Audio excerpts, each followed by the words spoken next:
IAS భార్య అంటే ఎలా ఉండాలి? భర్త స్టేటస్కు అనుగుణంగా నడుచుకోవాలి. కానీ ఓ సీనియర్ ఐఏఎస్ భార్య మాత్రం ఏకంగా గ్యాంగ్స్టర్తో లేచిపోయింది. కానీ కథ అక్కడితో ముగియలేదు. అక్కడి నుంచే స్టోరీ స్టార్ట్ అయింది. గుజరాత్లో సంచలనం సృష్టించిన ఈ కేసు తమిళనాడులో వైరల్గా మారింది. గుజరాత్ కేడర్కు చెందిన ఐఏఎస్ అధికారి రంజిత్ కుమార్ సీనియర్ ఆఫీసర్. ఇప్పుడు గుజరాత్ స్టేట్ ఎలక్ట్రిసిటీ రెగ్యులేటరీ కమిషన్లో సెక్రటరీగా పనిచేస్తున్నారు. ఆయన మంచి అధికారిగా పేరు తెచ్చుకున్నారు. ఇతని భార్య పేరు సూర్య జై. ఈమె తమిళనాడుకు చెందిన మహిళ. వీరిద్దరికి ఎలా పెళ్లి జరిగిందనేది తెలియదు. అయితే ఐఏఎస్ రంజిత్ భార్య సూర్య తమిళనాడులో కొన్ని ఆస్తులను సంపాదించింది. తమిళనాడులోని మదురై జైహిందపురంలో తల్లి మేనా, అమ్మమ్మ పద్మావతితో కలిసి ఉంటోంది సూర్య. భర్త గుజరాత్లో పెద్ద ఐఏఎస్ ఆఫీసర్. వీరికి 2 పిల్లలు కూడా ఉన్నారు. కానీ దారి తప్పిన సూర్యతో కొన్నాళ్లుగా గొడవలు జరుగుతూ వచ్చాయి. చేసేది లేక విడాకుల కోసం ఐఏఎస్ అధికారి రంజిత్ అప్లై చేశారు. పిల్లలను భర్త దగ్గర గుజరాత్లోనే వదిలేసింది. గాంధీనగర్లో ఉంటున్న సీనియర్ ఐఏఎస్ రంజిత్ కుమార్ తన పిల్లలను తానే స్కూలుకు పంపిస్తూ ప్రభుత్వ ఉద్యోగం చేసుకుంటున్నారు. కొన్నాళ్లకు భార్య గురించి వాకప్ చేయడం కూడా వదిలేశారు ఆయన. దీంతో దారి తప్పి మరింత దారుణంగా తప్పుడు పనులు చేసింది సూర్య. అయితే ఐపీఎస్ భార్య సూర్య గురించి ఓ మహిళ కొడుకు కిడ్నాప్తో మొత్తం బయటపడింది. మైథిలి రాజలక్ష్మి అనే మహిళ మదురై సిటీలోని ఎస్ఎస్ కాలనీలో ఉంటుంది. ఈమె భర్త బ్యాంక్ ఎంప్లాయ్. ఓ ప్రైవేట్ బ్యాంకులో మేనేజర్గా పనిచేసిన మైథిలి భర్త కొన్నాళ్ల క్రితం అనారోగ్యంతో చనిపోయాడు. ఈమె తన 14 ఏళ్ల కొడుకుతో మదురైలో ఉంటోంది. 7వ తరగతి చదువుతున్నాడు ఆ చిన్నారి. ఇక ఎప్పటి మాదిరిగానే ఆ చిన్నారిని ఆటో డ్రైవర్ జూలై 11న ఉదయం 8 గంటలకు ఇంటి దగ్గర పికప్ చేసుకున్నాడు. ఆటోలో ఒక్కడే ఉన్నాడు చిన్నారి. ఆ ఆటోని ఒమినీలో ఉన్న ఓ గ్యాంగ్ ఫాలో అయ్యింది. సరిగ్గా ఎవరో లేని సమయం చూసి బాల్పండి దగ్గర ఆటోని అటకాయించారు. ఆటో డ్రైవర్కు తుపాకీ చూపించి ఆ బాలుడిని ఒమినీలో ఎక్కించారు. డ్రైవర్ ఎదురు తిరగడంతో అతన్ని గాయపరిచి తమ ఒమినీలో ఎక్కించుకెళ్లిపోయారు. ఒక ప్రాంతానికి తీసుకెళ్లిన దుండగులు ఆ 14 ఏళ్ల కుర్రాడి తల్లికి ఫోన్ చేశారు. ఆమెకు కొడుకుతో పాటు కత్తిపోట్లకు గురైన ఆటో డ్రైవర్ ఫోటోలను కూడా పంపించారు. ఫోటోలు చూసావు కదా, తమకు 5 కోట్లు పంపితేనే నీ కొడుకు దక్కుతాడు, లేదంటే ఆటో డ్రైవర్ను పొడిచినట్టే నీ కొడుకు పేక కోసేస్తామని బెదిరించారు. కానీ తన దగ్గర 5 కోట్ల డబ్బు లేదని ఆమె కన్నీళ్లు పెట్టుకుంది. పోలీసులకు చెబితే మాత్రం నీ కొడుకు నీకు దక్కడు, మమ్మల్ని తక్కువ అంచనా వేయదని హెచ్చరించారు. అయితే చివరకు నీ ఇల్లు అమ్ముతావో ఆస్తులు అమ్ముతావో తెలియదు, కనీసం 2 కోట్లు ఇస్తేనే నీ కొడుకు దక్కుతాడని బెదిరించి ఫోన్ కట్ చేశారు. ఇక తన కొడుకే లోకంగా బ్రతుకుతున్న మైథిలి పరుగున దగ్గరలో ఉన్న ఎస్ఎస్ కాలనీ పోలీసులకు ఫిర్యాదు చేసింది. ఫోటోలతో పాటు వాయిస్ రికార్డును కూడా వారికి వినిపించింది. దీంతో ఉన్నతాధికారులకు సమాచారం చేరవేయడంతో డీసీపీ ఆధ్వర్యంలో 3 స్పెషల్ టీంలను ఏర్పాటు చేశారు. ఇందులో ఒక స్పెషల్ ఫోర్స్ టీం కూడా ఉంది. అవసరమైతే ఈ స్పెషల్ ఫోర్స్ టీం కి ఎన్కౌంటర్ చేయడానికి కూడా అనుమతి ఉంటుంది. గత నెలలోనే 2 రౌడీ షీటర్లను ఎన్కౌంటర్ చేశారు ఈ స్పెషల్ ఫోర్స్ పోలీసులు. వెంటనే పోలీస్ టీమ్స్ రంగంలోకి దిగాయి. మరోసారి కిడ్నాపర్లు ఫోన్ చేసి డబ్బును దువైరాపురం మెయిన్ రోడ్డు దగ్గరకు తీసుకురావాలని చెప్పారు. అయితే ఆటో డ్రైవర్ తనకు గాయాలైనా కూడా చాకచక్యంగా కిడ్నాపర్ల నుంచి తప్పించుకున్నాడు. ఒక్కసారి జనంలోకి వచ్చిన తర్వాత కిడ్నాపర్లు ఆ ఆటో డ్రైవర్ను పట్టుకోవడానికి భయపడ్డారు. తమ దగ్గర చిన్నారి ఉండడంతో ఆటో డ్రైవర్ను వెంటాడడం వదిలేశారు. ఇక ఆ సదరు ఆటో డ్రైవర్ పోలీసుల దగ్గరకు వచ్చాడు. అసలు విషయం చెప్పాడు. అతనిచ్చిన క్లూతోనే కేసు ముందుకు కదిలింది. ఇక ఆ చిన్నారిని కిడ్నాప్ చేసింది ఎవరో కాదు, తమిళనాడులోనే పేరు మోసిన గ్యాంగ్స్టర్ సెంధిల్ కుమార్. ఇతన్నే హైకోర్టు మహారాజా అంటారు. అంటే ఆ ఏరియాకు మహారాజు లాంటి వాడన్నమాట. ఇక పోలీసులు ఎలాగైనా సరే ఎన్కౌంటర్ చేసైనా కూడా చిన్నారిని ట్రేస్ చేయాలనుకున్నారు. ఆటో డ్రైవర్ చెప్పిన వివరాలతో పోలీసులు చాకచక్యంగా వ్యవహరించారు. కనీసం తమ కోసం పోలీసులు వెతుకుతున్నారని కూడా లీక్ కానివ్వలేదు. మైథిలిని మీడియాకు వివరాలు చెప్పొద్దని సూచించారు.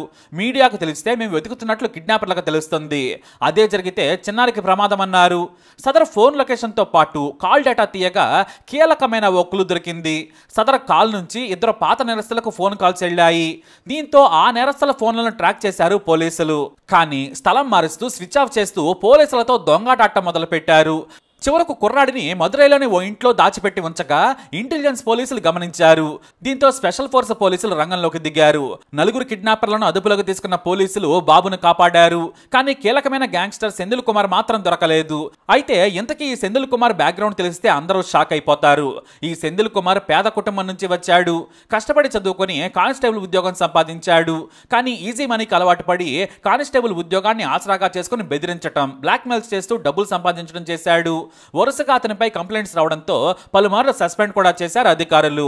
అయినా కూడా బుద్ధి మారకపోగా రౌడీ అవతారం ఎత్తాడు. దీంతో మొత్తం సర్వీసుల నుంచే తొలగించేశారు. కానీ ఆ తర్వాత ఏకంగా హత్యలు చేయడం మొదలుపెట్టాడు సెంధిల్ కుమార్. దాదాపుగా 9 హత్యలు చేశాడు. ఇందులో తన ప్రత్యర్థి గ్యాంగ్స్టర్ పశుపతి పాండ్యన్ కోసం వేట మొదలుపెట్టాడు. కానీ అతడు దొరకలేదు. కానీ అతని భార్య జసింత చేతికి చిక్కడంతో 2011లోనే ఆమెను హత్య చేశాడు. రియల్టర్ అవతారం ఎత్తిన సెంధిల్ కుమార్ హత్యలు చేసి భూ కబ్జాలు చేయడం మొదలుపెట్టాడు. అయితే సెంధిల్ కుమార్ కు భయపడిన గ్యాంగ్స్టర్ పశుపతి పాండ్యన్ 2011 నుంచి కూడా పరారీలో ఉన్నాడు. కానీ అతని భార్యను చంపిన సెంధిల్ను పోలీసులు కారులో భార్యతో కలిసి పారిపోతూ ఉండగా అరెస్ట్ చేశారు. అయితే బెయిల్ మీద బయటకు వచ్చాడు. పలు కేసుల్లో అరెస్ట్ అయి జైలుకు వెళ్లడం, మళ్ళీ బెయిల్ మీద బయటకు రావడం అతనికి అలవాటైపోయింది.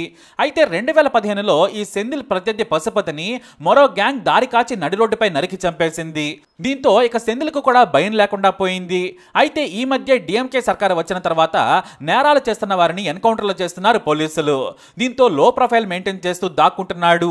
మళ్ళీ ఇప్పుడు 14 ఏళ్ల కుర్రాడి కిడ్నాప్ లో ఇతని పేరు బయటకు వచ్చింది. కానీ దొరికిన ఆ నలుగురిని పోలీసులు తొక్క తీయడంతో సరికొత్త విషయం చెప్పారు. అదేమిటంటే గుజరాత్ కేడర్ ఐఏఎస్ భార్య సూర్య పరారీలో ఉన్న gangster Senthil Kumar girl friend అని. అంతేకాదు ఇంతకుముందు పలు నేరాల్లో ఆమె పాలు పంచుకుందని పోలీసులకు తెలిసింది. ఆమె కోసం కూడా పోలీసులు వెతకడం మొదలుపెట్టారు. ఇటు ఆమె ప్రియుడు సెంధిల్, ప్రియురాలు సూర్య గురించి పోలీసులు అణువణువు వెతుకుతూ ఉన్నారు. అయితే తమిళనాడు పోలీసులు గ్యాంగ్స్టర్తో లేచిపోయిన విషయం గుజరాత్లో ఉన్న సీనియర్ ఐఏఎస్ రంజిత్ కుమార్ కు సమాచారం ఇచ్చారు. అంతేకాదు ఆమె మీ ఇంటికి వస్తే తమకు సమాచారం ఇవ్వాలని కూడా కబురు పెట్టారు. ఇక ఈ విషయం తెలిసిన ఐఏఎస్ విడాకుల కేసును వేగవంతం చేసి ఆమెను ఎలాగోలా వదిలించుకోవాలనుకున్నారు. అంతేకాదు గేటు దగ్గర ఉన్న భద్రతాధికారులకు కూడా తన భార్య వస్తే లోనికి రానివ్వద్దు, పోలీసులకు సమాచారం ఇవ్వాలని చెప్పారు. ఇటు ఆఫీస్ దగ్గర అలాగే ఇంటి దగ్గర సెక్యూరిటీ గార్డులకు చెప్పారు ఐఏఎస్ రంజిత్. అయితే పోలీసులు వెంటాడుతూ ఉండడంతో భయపడిన సూర్య తన ప్రియుడైన గ్యాంగ్స్టర్తో ఉంటే కాల్చి చంపుతారని అతని నుంచి పారిపోయి గుజరాత్ చేరుకుంది.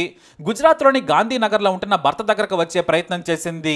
కానీ సెక్యూరిటీ గార్డ్ ఆమెను రానివ్వలేదు. మీరు వచ్చినా కూడా సార్ రానివ్వద్దన్నారని చెప్పారు. ఇక పిల్లల స్కూల్కి వెళ్లారు. ఇక తాను ఇంటికి వచ్చిన విషయం తమిళనాడు పోలీసులకు తెలుస్తుందని తన భర్త పరువు తీశారని ఆమె కంగారు పడిపోయింది. దీంతో భర్త ఇంట్లోకి రానివ్వడం లేదని వెళ్లిపోయింది. మళ్ళీ గంట తర్వాత తిరిగి వచ్చిన ఆమె మళ్ళీ ఇంట్లోకి వెళ్లే ప్రయత్నం చేసింది. అప్పటికే సెక్యూరిటీ గార్డ్ తన యజమాని రంజిత్ కు సమాచారం ఇచ్చేశారు. ఆయన కూడా ఎట్టి పరిస్థితుల్లోనూ రానివ్వద్దని నేను లాయర్ దగ్గరకు వెళుతున్నానని చెప్పారు. పిల్లలు కూడా జాగ్రత్తని సెక్యూరిటీ సిబ్బందికి చెప్పారు. ఇక చాలాసేపటి తర్వాత తన భర్త ఇంటికి వచ్చిన సూర్య తన తప్పు తెలుసుకుంది. గొప్ప భర్తను వదిలేసి గ్యాంగ్స్టర్తో లేచిపోయినందుకు తనకు తగిన శాస్తి జరిగిందని భావించింది. ఆత్మహత్య లేఖను తమిళనాడు సీఎం స్టాలిన్కు రాసింది. తన ఇంటి ముందే పురుగుల మందు తాగి ఆత్మహత్యాయత్నం చేసింది.